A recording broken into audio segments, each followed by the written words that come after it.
Berjalarulah. That's how FIFA, the world's governing body, condemned Persatuan Bola Sepak Malaysia for its role in the documentation falsification that has seen Kelana Jaya being fined 350,000 Swiss francs and the seven players Gabriel Parmelo, Rodrigo Hogaldo, John Irazabal, Hector Havel, um, Jao Figueiredo, Facundo Caques, and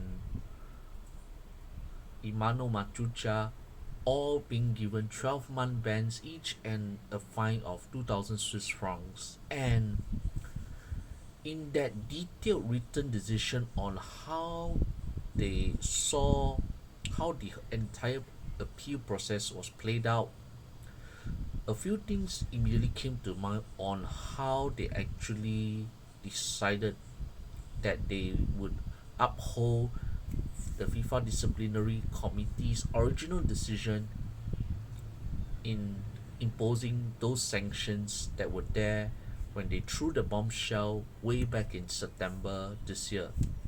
And when I look at those documents, saya wonder, how did these foreign pemain get so bodoh in the way how they allow things like probably they give those certificates to their agents or friends in good faith, only for something incredible to have happened when they came to Malaysia. Suddenly they realized, I become Malaysian.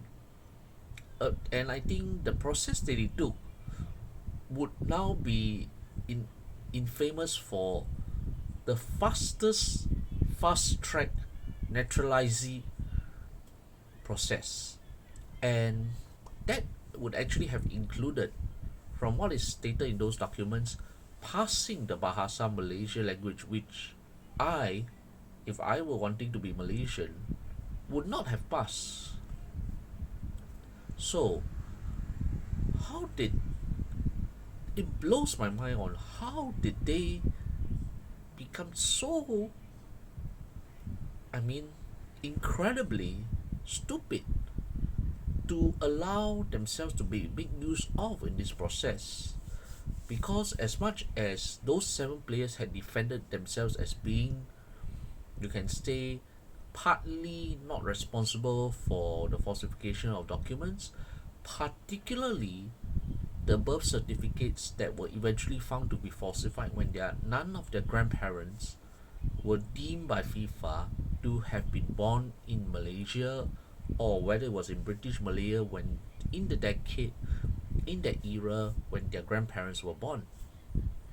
So that was pretty puzzling. And the observations by FIFA appeals committee was damningly sharp. I mean, before I go further, they may not have understood who they were up against. They may not.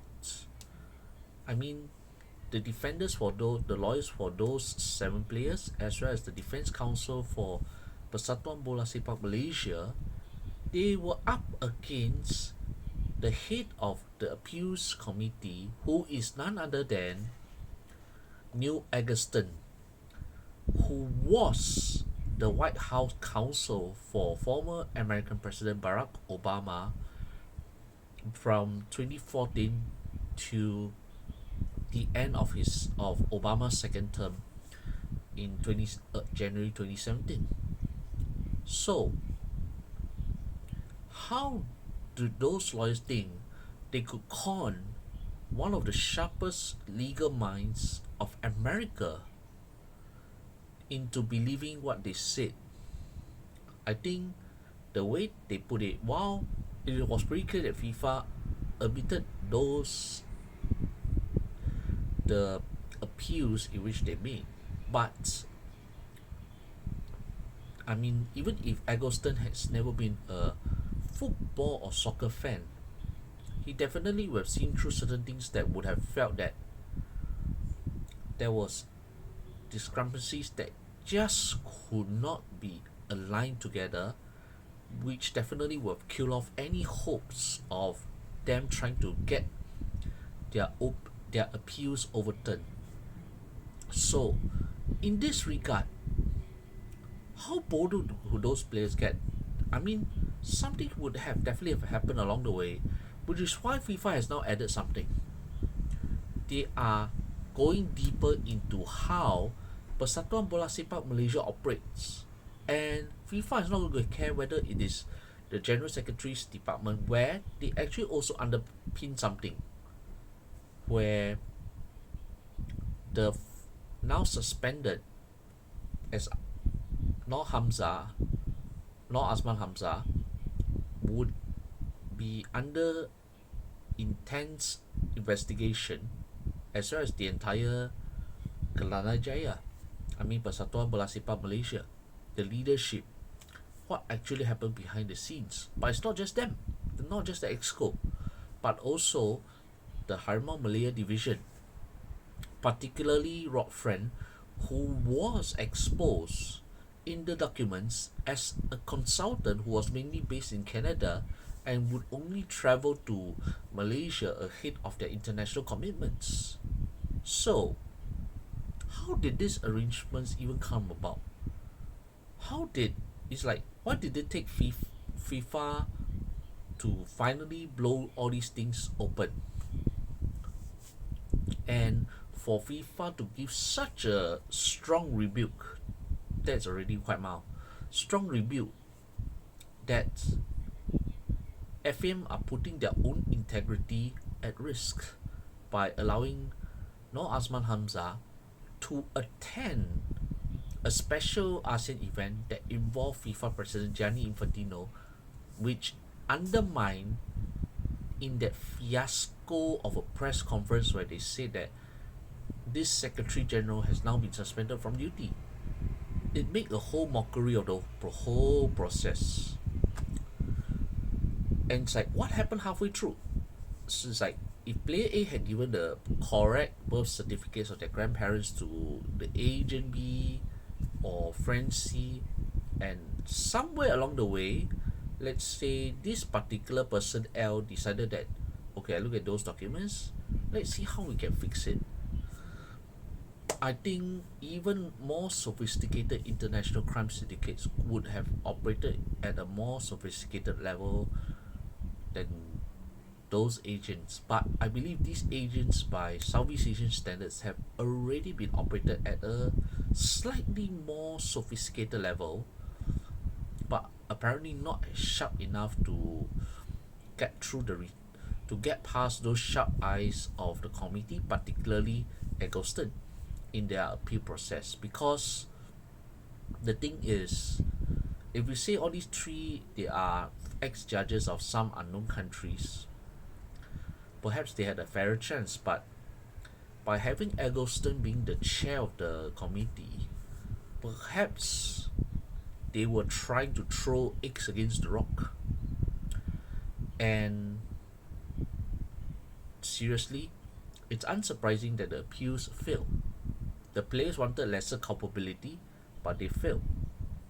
And now that it is pretty clear that the documents that were submitted to the Malaysia's National Registry Division, especially the birth certificates, were falsified. And let's assume that those guys did it based on secondary documentations and were unaware that those agents, whoever they were, was behind this.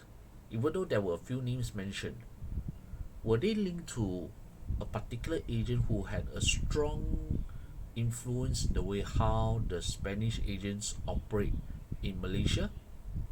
We are unsure. So, in light of all this, it is now, instead of just a football issue, it is now getting overblown up more than expected. That this is now a criminal issue. a criminal issue where birth certificates are falsified. Those players, they have a lot more to answer than they would have liked. And how on earth were they even identified to have Malaysian heritage in the first place? Who make that proposal that, okay, among, let's say they have a short list of 20 players, as what Tunku Ismail Ibni Sultan Ibrahim had said in a special press conference back in late October, that there was this list. How did those agents believe that those 7 were Malaysian in the first place? I think this is where the crux of the matter lies, and it's such a radical departure from how your likes of Brandon Gunn, Matthew Davis, Corbin Ong, John Koos all had proper heritage procedure. And the best part is also to see Persatuan Bola Sepak Malaysia, who did their due diligence and took their time to ensure that these people were given Malaysian passports and were also deemed eligible to represent Malaysia according to the FIFA rules. But yet for those 7, something seemed to have gone off the rails. Quite a number of things are pretty unusual, and probably as a result, that's why Jordan Minta can't play for national team yet. Richard Chin is probably on hold, even though it's pretty clear that he is not at fault for what happened because of those 7. So, what gives? I think in after what will be the last international match for Malaysia for 2025, I think the final qualifier against Vietnam, it may happen, it may not happen. Already 2 of the 7 players have seen their contracts terminated by their parent clubs. Gabriel Palmeiro, I think it's either Gabriel Palmeiro who had his loan terminated and his club contract terminated. Rodrigo Hogaldo, who saw his club contract with American Di Cali of Colombia terminated.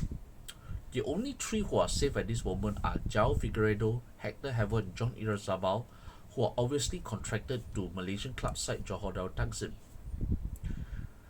That leaves Facundo Carques and Imanu Makchucha. These 2 could also find their contracts terminated, and already rumors have been swirling about these 7 working to sue Persatuan Bola Sepak Malaysia. And should those 7 decide to sue Kelana Jaya, things could get very interesting. Where did it all go horrifically wrong when, if they had found earlier, and even if they have sensed that something wasn't right, why didn't any of those 7 come out and say, no, I'm not going to be doing this, I'm going home, I don't want to represent Malaysia, and wash his hands of the case? Why did any of the 7 not come out to tell the authorities that, look, I think this is all salah, something has gone wrong, I want to leave? What happened that was clearly unsaid here? And did they have those thoughts that they felt that, hey, I don't feel Malaysia, but they were definitely more than competent enough to help the Harimau Malaya defeat Vietnam 4-0 in June this year. But the unfortunate part is their grandparents weren't Malaysian, and they aren't really Malaysian. They don't have traces of Malaysian blood, which even, I think, admittedly, this written decision has been so extensive that it went all the way to the birth records from various countries, especially written in some detail in how those birth certificates, even in the bygone eras, were kept and protected even in this digital information age. And what is left of Persatuan Bola Sepak Malaysia is appeal to Court of Arbitration of Sports, hope for the best, inshallah, maybe a bit of hantar bola, but Persatuan Bola Sepak Malaysia, they have to take note of one thing. Every single attempt by any party to drag FIFA all the way up to CAS, every battle has ended in victory for FIFA. Yes, FIFA has been unbeaten in every single appeal case against FIFA that was brought up to CAS.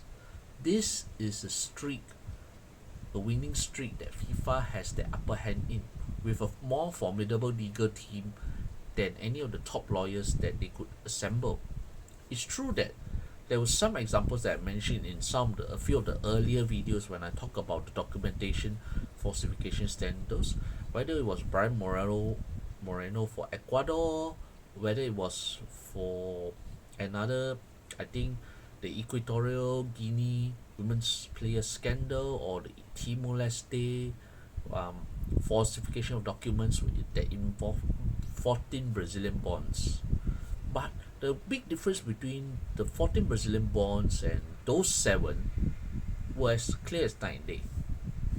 The 14, also through agents, were seeking to find a better way of life. Their careers were not that established. They had a bit of talent. They obviously couldn't play for the Sila. They couldn't play in Europe. They couldn't even play in the J League, but probably good enough to play at some level in Southeast Asia. While on the other hand, those 7, they were already having respectable careers as club players, playing not just in their native South America, but also most of them having played in Europe too. And particularly for the likes of Facundo Gates, whom until his suspension was actually a starting centre-back for Deportivo Alaves in Spanish top flight. These guys were having very promising playing careers by their own definition. It's true that none of them were going to be international players for their countries of birth. But how did the entire process was being done? And especially once again, that spotlight was again on the currently still suspended General Secretary, Nor Azman Hamzah. What did he do or coerce that led to those falsification of the birth certificates that had a few notable differences from the original? Surely a more intelligent eye or fact checking would have revealed that at some point that process could have been stopped, and they could have been told to whoever was really the more influential one behind the scene to say, look, this is not possible. We better don't do this before we get into deep trouble. But apparently, it was a steamroller process, the fastest ever fast tracking of naturalized players, of so-called heritage players, so fast that I think you can say, until it was exposed, the fastest of fast tracking process that did not involve a country that did not permit dual citizenship. So now with the with the original decisions upheld, and those 7 players, their rice bowls at this moment had been left in tatters, there were really strong rumors of them seeking to sue Kelana Jaya until their pants drop for all their lost earnings for this season and for the first half of next season. And ultimately, was it worth all that risk? Just to try to beat Vietnam 4-0 at home. Was it really worth all that risk? Maybe not, I would say.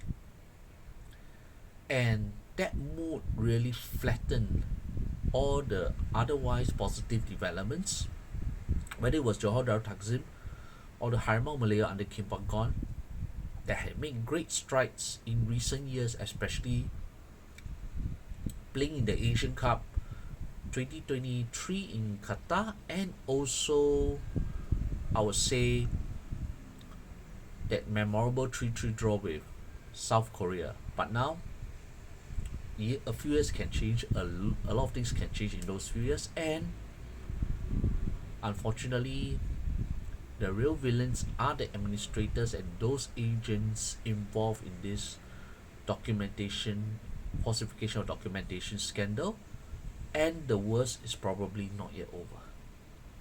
Who knows what could come next?